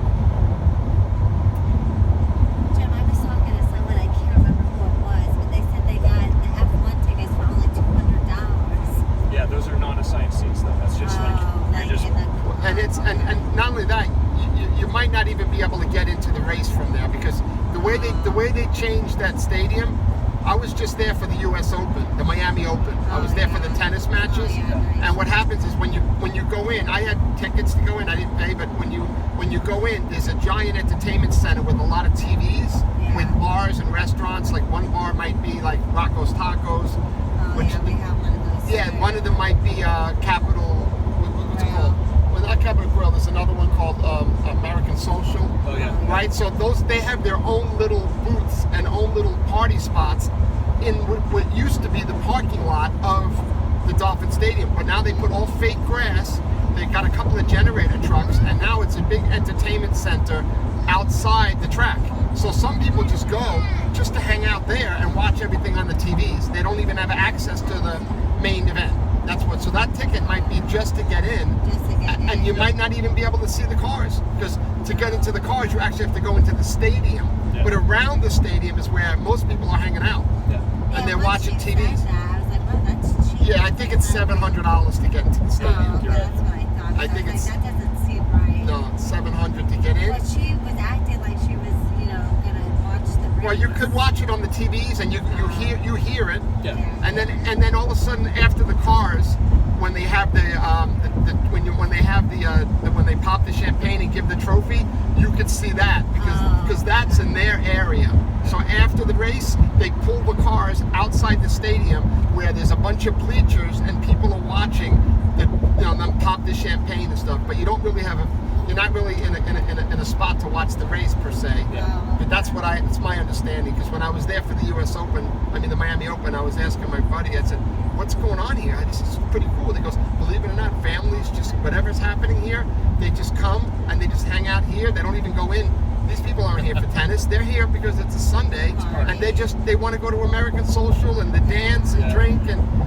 There was one bar that was just urban kind of. The other one was techno. The other one was jazzy, and it was just very, very cool. All different spots outside that stadium for people to hang out in. And a lot of kids were running around, and those kids weren't going to go inside the stadium and watch tennis. It's so quiet in there. You don't even make it. They don't even make any noise when you go watch tennis. Couldn't believe how quiet And it was. deafened by Formula One. Yeah. Did you happen to notice another motorcade past us? So that's the second one where there's escorts out of the city. Yeah, even from Miami Airport back and forth. Yeah. That'd be where our 3 guys are going to pick up their next rotation. Yeah.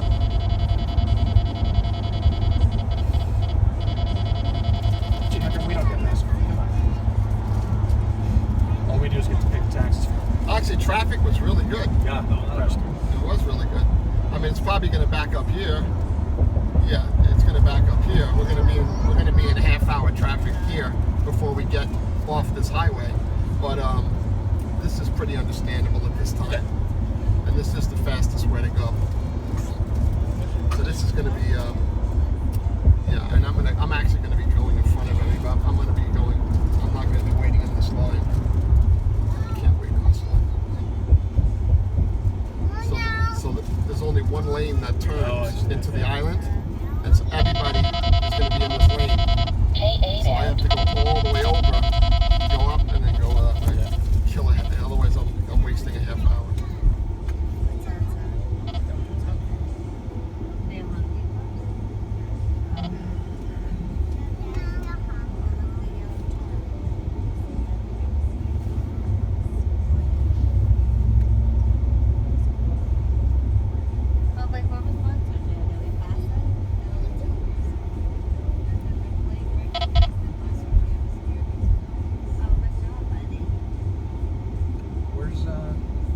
Stadium? This way? Marlins Stadium is towards Miami Airport. We're going to pass and see the Miami Heat Stadium, which is the old American Airlines Arena. Now it's the Casey, so we're going to pass that.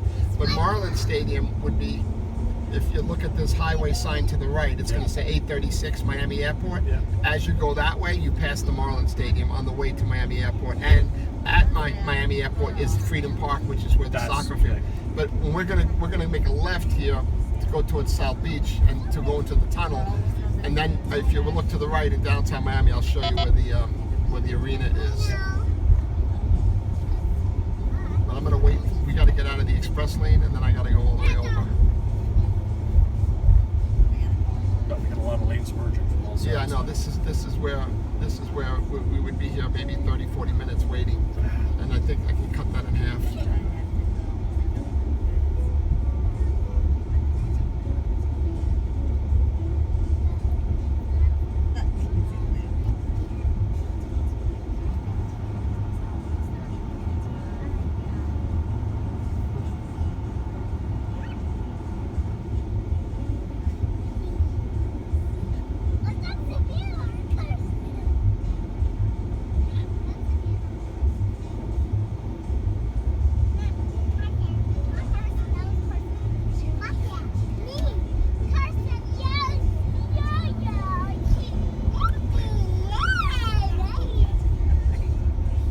See that building with the crane right there? Yep.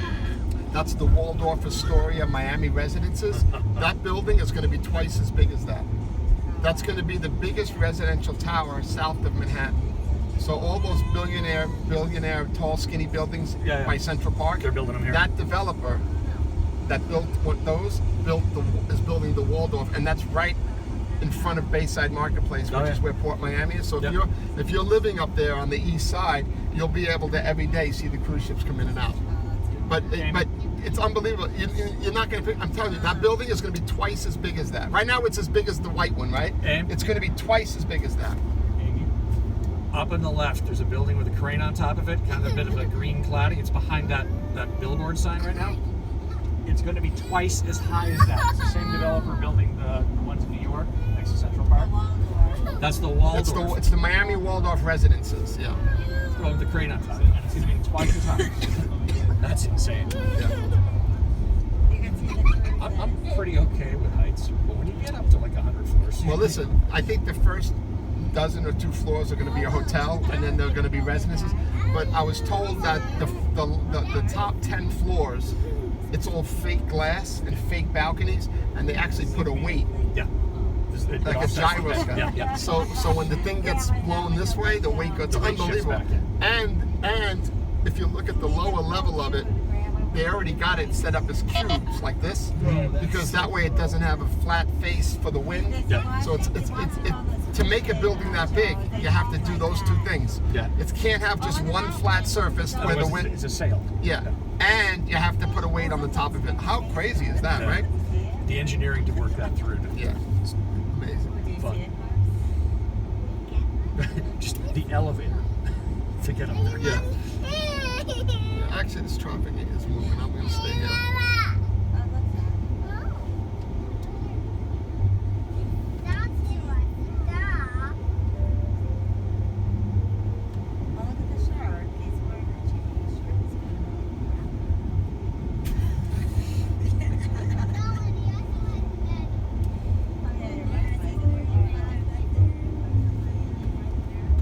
So we're gonna go through the tunnel. What's that? We're gonna take the tunnel. Yeah, we're gonna take the We're tunnel. gonna go through the tunnel. Not for a little bit, but yeah.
See an unbelievable infrastructure project. You know about the arches that they're building in downtown Miami? We're going to pass that, and they're going to be working on it today. They work on it every day but Sunday, and it's an unbelievable infrastructure project. I've seen the pictures where the porta potties balancing. Yeah, it's all decorative, and they're building the road that you take to the Miami airport where we would pass the stadiums. That's called 836. They wanted to help with the traffic. They wanted to make that bigger, and they couldn't because it goes over the water. It was too complicated, so they basically made double-decker. It's not done yet. It's like a 15-year project, and I think they're halfway done, so it's about 7 years they're in right now, but they're building a double-decker highway going from Miami Airport, and that highway is going to go through those arches and then go down. And then underneath those arches is going to be a public space for tourism and whatever, amphitheater, food trucks, something that's going on over there. So we're going to pass it all, and you're going to see suspended highways in the air that are not connected to anything, because that's the way they decided to do it. Let's put this piece here, and giant concrete blocks, half the size of that Suburban, stacked up on top of each other as weights, just holding that thing down. It's amazing.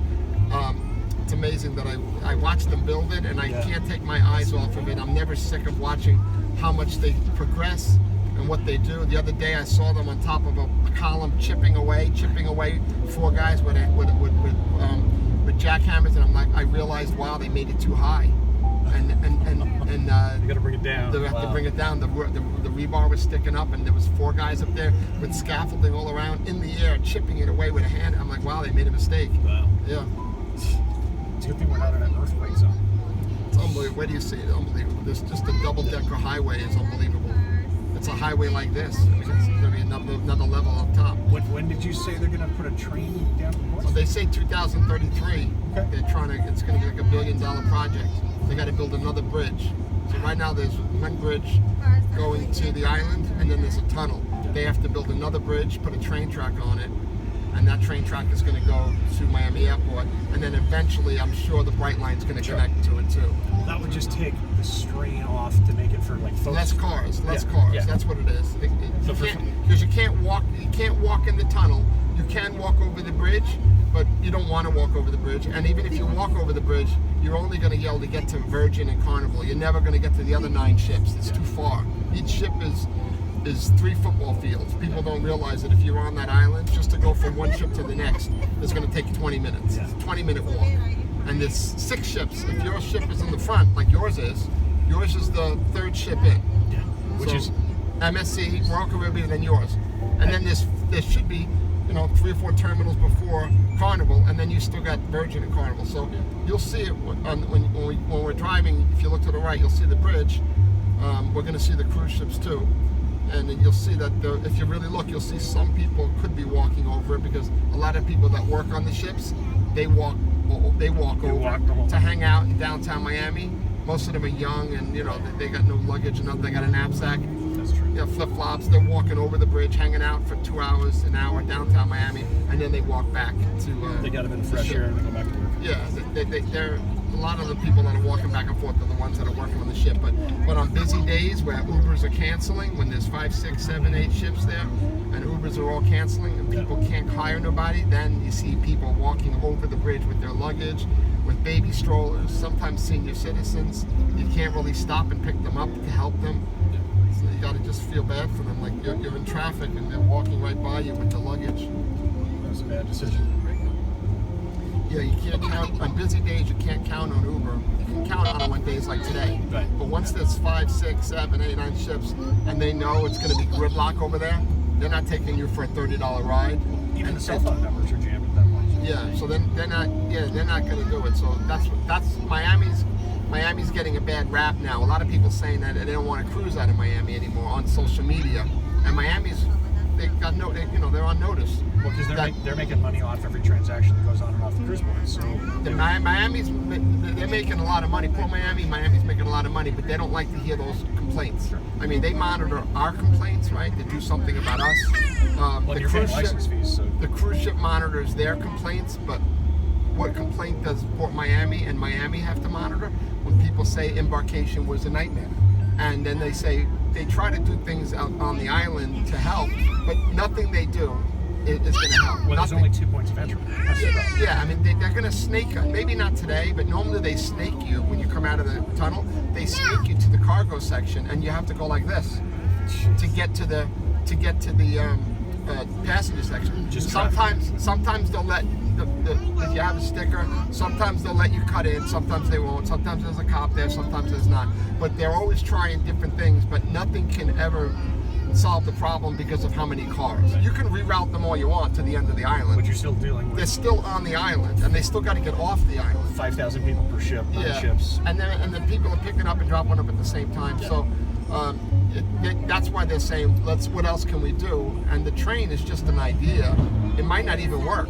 They could raise the money. It's $1 billion. They could raise the money, but 2033, they're going to start it. They said. I mean, it's going to be for the next generation of cruisers, not even for us. Yeah, you're right. You know what I mean?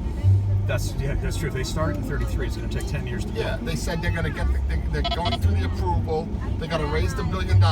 Then they got to start. I mean, a train track is probably very hard to a bridge from Miami Airport to an island. Yeah. A bridge from Miami Airport, and then a train track on it. Yeah. And then it has to actually have a terminal connected to it. it's got to be able to. People have to be able to walk that track too Yeah. to fix it. So it's a big project. It's like going to Tampa and rebuilding the Skyway. Yeah. Yeah. And that doesn't help with the people that are coming from Fort Lauderdale. And half the people do come from Fort Lauderdale because the flights are cheaper. Yeah. So you're only helping half, you know. I don't think it would even help that much, to be honest. It's not going to help that much. Interesting. Because by the time 2033 comes, you're going to have another 100,000 people a day cruising. It's just going to be, it's going to get bigger and Because bigger and bigger. the ships are getting bigger. And it's just the cruise capital of the world. Yeah. I mean, more and more people are going to keep coming back. We have to start taking So eventually they're going to open up 2 lanes here. This is going to be a lane. Yeah, this is going to be a lane. 18-wheelers used to flip over here. No kidding. This used to be flat, and they changed it because when an 18-wheeler was taking this fast, I seen 2 of them. It happened to Wow. 18-wheeler was over. So see the banking they put on this? Yeah. Yeah. So that way that solves that problem. So eventually this will curve this way. So these are the 2 lanes eventually. I can see it when you're carrying Yeah. 80,000 pounds gross. Yeah. Yeah. And now you can see the highway suspension. Yeah. So that's going to Oh, be yeah. that's going to hold the new highway. These new things. I'll show you where they started chopping it down. So they already put another. If you watch the top of that cap, Yep. see how there's a separate layer. Yes. See the rusted rebar. Yeah. Yeah. See how there's a whole other section because that was the one they made too high. That's the one they were. Well, they might be chopping this one too. That's surprising that They made a mistake. That feels like a redesign. How could you make a mistake like that? Wow. Oh, yeah. See, it's all chopped on Yeah. the top. Yeah. Look, see, it's all chopped. Yeah. It's not flat. You see? Yeah. They're breaking it down. Yeah. Look at it. See it? Yeah. Yeah. That was Amazing. those 2 were mistakes.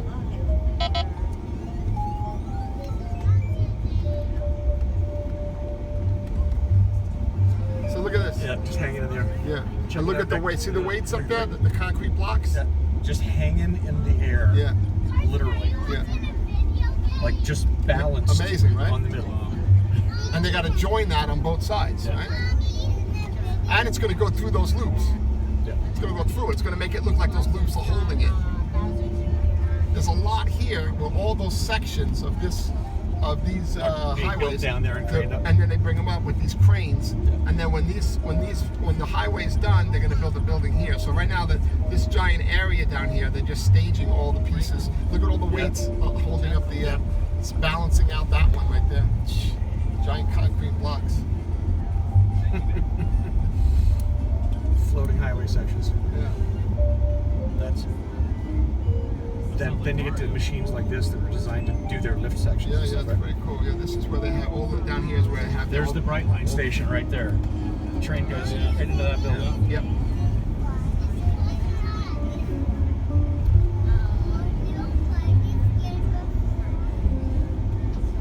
Yeah, you can feel it right here. There's the end of the section. This was the end of the old highway right here. Yeah. That was where it went, and then that's why they're making it higher.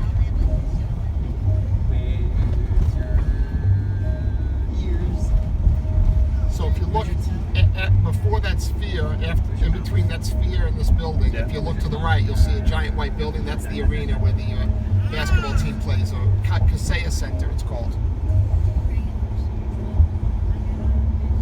That's the old American Airlines. Yeah. Yeah. Aim, I think this is where you and Chelsea came to see Hillsong. Oh, yeah. Right there. I think,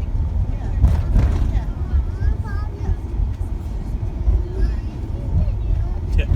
F1 advertising.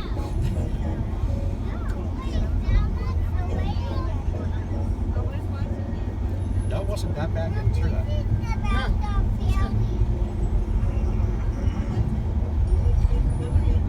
So now if you look to the right, you'll see the ships. Yep, there they are. Everybody look to the right and check out the cruise ships. Oh, look at the cruise ships, guys. We're almost there. And there's the bridge. You see the Yeah, bridge? yeah. So you can walk over that bridge. Yeah, last we Ubered in from the right line last time. Yeah. There's only just the 2 of us, and it made sense to take the train. Yeah, you see the cruise? Every time I've been here, there's a Virgin ship sitting there.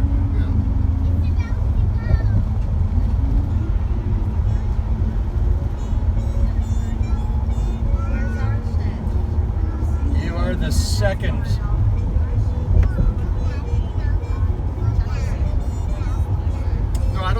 MSC today. I think yours is first because I don't see. Yeah, I see Wonder, and there's only one ship in front of Wonder, so there's probably no MSC today.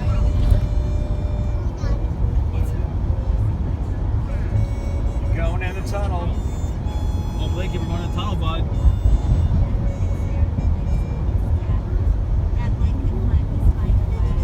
Like, yeah, I think it goes fly. It's The cleanest tunnels I've ever seen. Ever go through Baltimore? Yeah, that's great.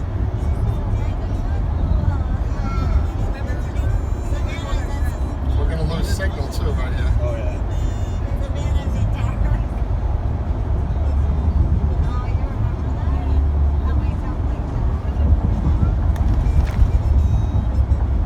GPS signal is lost.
GPS signal acquired. That was Carson on the way out to the monster trucks.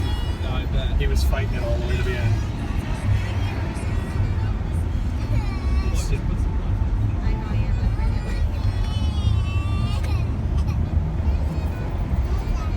We now know that a drive to Miami is about that kid's tolerance level. Oh, so there was a MSC. Okay, so it's MSC, Royal Caribbean, and then There's the Getaway there, yeah. And then the Getaway, yeah. This is that lot I was telling you about. Okay. Yeah. Never realized. I've never been on a cruise before, so I never realized there was like terminals kind of like. Oh, yeah. an airport. I never. That massive parking garage is true. Wait till you see the check-in process. We're dropping the bags with the quarters. Yeah. Think about it. 3,500 people, all their baggage comes off, and everything else comes on I've never even seen in a 2 cruise hours. ship this close up. That's the Wonder, right? That's the Wonder. Oh, the Wonder. That's the one we almost went on, right? So it's like how much bigger are the Queen Marys? That's small. They're actually smaller than this. Smaller than that one? Yeah, yeah. Okay, I was gonna say. That's the taxi and Uber line To go. to get out of here. These people are coming off a ship. So when you come out of the ship, you're going to Yeah. be coming out of those doors. Yeah. And they want you to go to that parking garage where those openings are Yeah. in there. But We're gonna come over here. I can come get you and just walk you right here. And this is where the shuttle probably will be waiting. I'll call you when we'll we're decide. right We'll downstairs, decide that morning. Okay. See, there is a little crosswalk. okay. There is a little crosswalk. I can get us through there. That's Yeah. not a problem. Yeah, and there's a curve, so there's no place to Yeah. you got to lift your luggage up. There's no flat spot, but they kind of tried to make a little crosswalk out of it.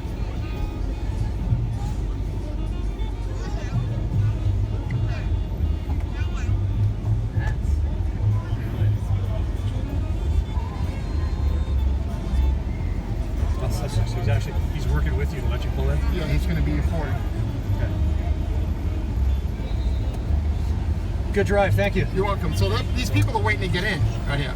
Okay. They're waiting to get in the terminal. Yeah. All right, we're here. I'm going to open up the back doors for you. Yeah. You're good to get out. Yep.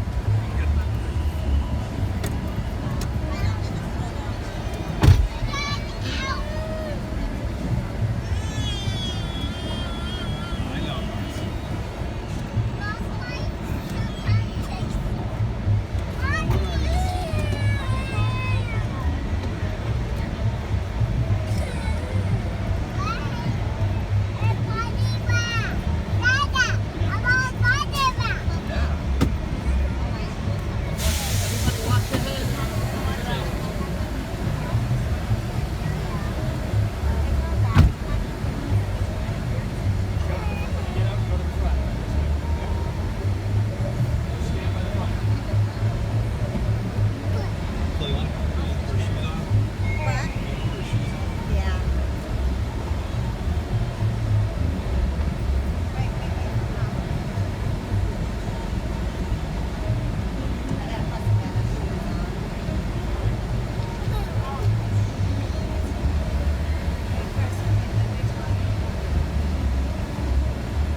double check that you got everything. Hey, follow me.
Ka-chink.